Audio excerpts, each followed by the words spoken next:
Ngibingelele phinde futhi nginamukele ezindabeni ezikomidi la igama umfeza umuntu uthi ungakhumalo bathi iLasbo neMagumede. Manje mhlawumbe usemusha kuleli khasi ngizophinde ngicela nje ukuthi uyasubscribe, ungakhohlwa ukukhomenta nokulike kanjalo futhi ke nokushare okukhona okukhulu kunakho konke bese ngilandela ey'nkundleni zokuxhumana emvezeko iLasbo iyamagumede. Ingane zakwethu uMaskandi uBahubhe usedalula ukuthi angeke aphinde athule i-album yakhe ngaphandle kwenxangathelo ezitolo enkabeni eTheku ukulandela ukuxoshwa ngabaphathi bayo ngenxa yokugcwala kwabantu kule ndawo. Ngomgqibelo lo mculi wenza indumezulu lomcimbi wokuthula i-album yakhe entsha esihloko esithi Ngizobalanda, lapho kusuleka khona indawo yokunyathela ngenxa yokuphuma kwabantu ngobuningi babo bezobona lo mculi nabanye kade bememile. Phakathi kwabazomeseka kubalwa kubona uJumbo ampikile kwi-album yakhe, uZakwe, uNtencane, uSaliwa, Indono, Lungelo Hlonga, uGadla Nxumalo, uMusa Mseleki, Thwasa leKhansela kanye nabanye abaningi. uBahubhe itsheliso lezokuthi workshop lapha azalele khona ngokomculo, inkaba yakhe ilapha workshop. Yena-ke uyindoda yakholela ukuthini-ke iphuma khona, ngakho uyishiya labo bantu uzoya kobani beyazi ukuthi-ke abantu laba khona bamazelaphi, ingakho bekugcwele kanjani abantu base-workshop bozebonga nje ukuthi akabalahlanga uma sakwelinye izinga lomculo lokuchaza. uBahubhe uthe-ke ebekufisa nokusekwenzekile ukuthi-ke ubefuna ukuthi i-workshop ixoshwe yona kungabuyena ozihambelayo ngoba-ke usezibone ngcono.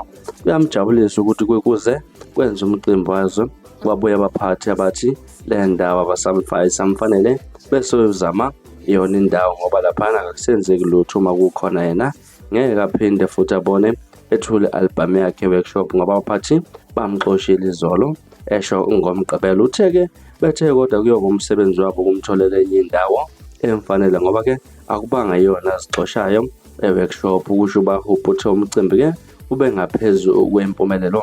I-album eyethule nezigoma ezingu-17 bekulindele ukuthi iphume ngomgqibelo ekuseni ezitolo zomculo za-online, kodwa kwangenzeka iphutha likho kuyena ngoba-ke wazifaka izigoma ukubambezeleka ngakubona okwakhe ukuthi ucela abafowabo ukuthi-ke babekezele ngoba ingavela noma yinini.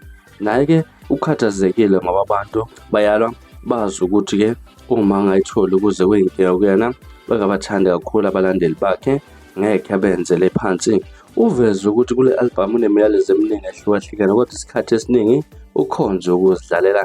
Kunengoma nje laphana ethi-ke weJehova wena ngiyakudlela izolo ngiyalithatha kube lami, uyabona into ewumdlalo ongawuzwa ngesinxele, kodwa-ke kahle kahle inhloso yengoma yakhe ukudlulisa nje ukuphatheka kabi ukuthi yawo uNkulunkulu wabathethela abantu ababadinga kangaka sekusuke sekwenze njani. Naye egcineni uyasho ukuthi-ke uyadlala ngoba kumele umuntu ayithathe ayifake kuye lento ngoba kunabantu abamkhonza ngempela uNkulunkulu naye umkhonzile, kodwa ingoma uzoyikhipha kumele ikhulumise.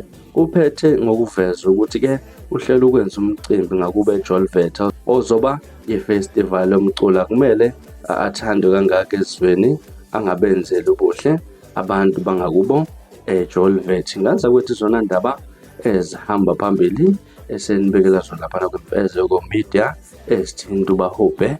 Kukho umnumzane basobabona bafaka amazambane kunokulo mcimbi okade ube impumelelo laphana e-workshop ngalo suku langomgqibelo akade egcwele khona izikhumba sabalandeli bamthandi bomculo okaMaskandi. Ngaza kwethu sengiphuma njena-ke kodwa ngithembisa ngiyabuya futhi nezinye ezilandelayo kwividiyo elandelayo. Kwakho ukusubscribe niziphathe kahle nibe nosuku lomnandi, ngithanda kakhulu.